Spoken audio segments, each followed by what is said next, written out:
અમારો મેં પહેલાય કહી દીધું, કોઈ દાવો નથી અમારો સંતોનો શાસ્ત્રોનો કે તમે બધું મૂકીને મૂકીને ગિરનાર ચાલ્યા જાઓ.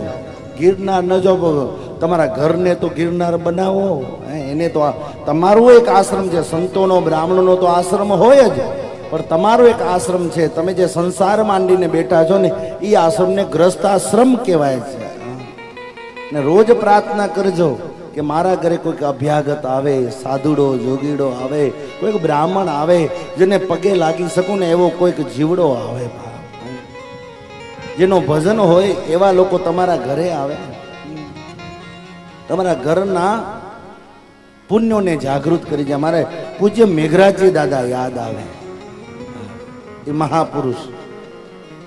એક વખત અમારે ત્યાં બહુ એમની પાસે મોટું યજ્ઞ ને કથા ચાલુ, એટલે મેં બધા બેઠા હતા, એટલે મને કહ્યું, શાસ્ત્રીજી શું કરવાથી જલ્દી ફળ મળે?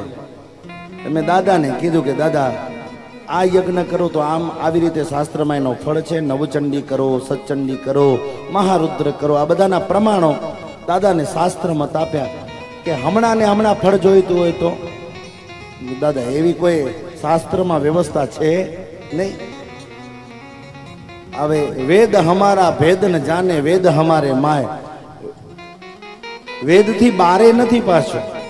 દાદા આ શબ્દ બોલ્યા, વેદ હમારા ભેદ ન જાને, વેદ ભેદન કે માય. એના અંદરનું જ તમને કહું છું. તો કીધું દાદા કયો, એવી ચાવીઓ તો અમને જોઈતી હોય ને, આ બધા સંતો પાસે ચાવીઓ છે. દાદાએ કીધું કે તમે કોકને જમાડો અને એ ભોજન તમે ભાવથી બનાવ્યું હોય અને એનો ઓડકાર આવી જાય ને એટલે સમજી લેજો તરત આશીર્વાદ મળી જાય તમને. તો હેન ભાવ મેં મોંઘો ના હર્ષથી આ એક થાળી જમાડવાથી એના દિવસ દરમિયાન કરેલા પુણ્યો જો તમને મળી જતા હોય. કોઈ પણ તમારા ઘરે બપોરે જમે ને બાપુ, એટલે એના દિવસ દરમિયાન કરેલું પુણ્ય છે ને એ જેના ઘરે જે જમે છે ને એનો પુણ્ય એ એને મળી જાય. હવે એક થાળી જમાડો અને કોકના પુણ્ય તમને મળતા હોય તો એને ભાવ મેં મોંઘો આવે હરેશભાઈ ના. એટલે સાધુ સંતો મંતો એ પોતાના આશ્રમો ચલાવે.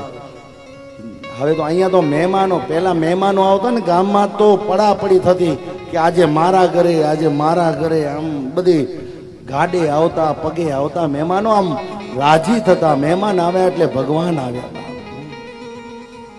ને હવે ભૂલે ચૂકે ઘરમાં એકાદો મહેમાન લઈ જાય તો બીજા દિવસે એની મહેમાની લઈ જાય, ઘરના ધણીની. હુકામ લઈ આવ્યા,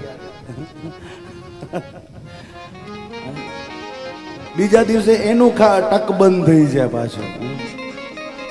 અને 2-5 મહેમાનો આવે તો પછી આમ રસોડામાંથી વઘાર કરતા બીજું અવાજ ઘણું આવે વાસણોનો.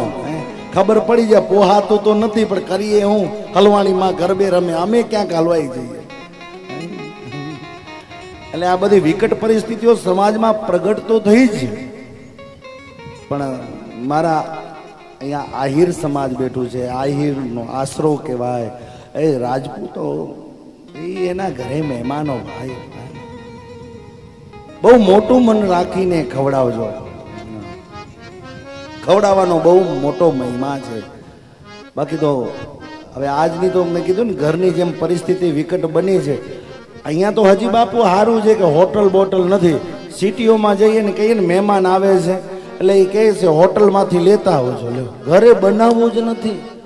અને કાં તો એને મોજ પડી જાય. આજે મહેમાન આવ્યા છે, અંજારમાં કઈ પ્રખ્યાત છે, કોઈ હશે ને ગાંધીધામમાં? રાજા તને તો ખબર હશે, લગભગ તારા ઘરે મહેમાન હોય છે. એકાદી હારી હોટલમાં લઈ જાય, એનો મેળ પડી જાય. હવે માણા ખાઈ 30 રૂપિયાનો, 40-50 રૂપિયાનો ખાય, એમાં એક શાકના 200 ને 500 રૂપિયા આપો મારા વાલા. આ ખરેખર મોંઘવારીને તમે નડ્યા છો. મોંઘવારી ખરેખર છે નહીં, આ લોકોને લાગે છે કે મોંઘવારીને તમે નડી ગયા છો. જીવન જીવવા માટે સંતો હંમેશા કહે છે કે કાંઈ જાજા રૂપિયાની જરૂરત હોય જ નહીં. જીવન જીવવા માટે કાંઈ જાજુ જોઈએ એવી વ્યવસ્થા છે જ નહીં. આ તો સાહુકાર છીએ અને લોકોને દેખાડવા માટે બધું આ જરૂરી છે. કે અમે સાવકાર છીએ એટલે.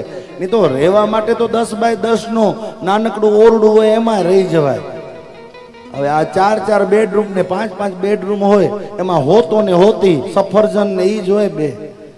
બીજો કોઈ ઘરમાં આવતો કૂતરો ના આવવા દે.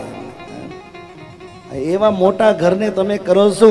આ તો સાધુડાની એક ઝૂંપડી હોય ને ત્યાં રોજ હજારો લાખો લોકો આવી અને ભજન કરતા હોય.